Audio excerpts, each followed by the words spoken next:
একদল লোককে তিনি সঠিক পথ দেখিয়েছেন, আর দ্বিতীয় দলটির উপর গুমরাহি ও বিদ্রোহ ভালোভাবে চেপে বসেছে। এরাই পরবর্তী পর্যায়ে আল্লাহ তাআলাকে বাদ দিয়ে শয়তানদের নিজেদের অভিভাবক বানিয়ে নিয়েছে। এ সত্ত্বেও তারা নিজেদের সঠিক পথের উপর মনে করে।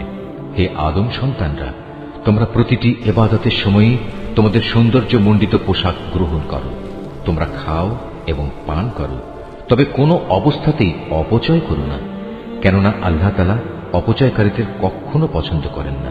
আমাদের এই সহজ সরল বাংলা অনুবাদ কোরআন মজিদটি সংগ্রহ করতে শরীফুল আর্ট অফ নেচার পেজে মেসেজ করুন অথবা স্ক্রিনে দেওয়া নম্বরে হোয়াটসঅ্যাপে যোগাযোগ করুন।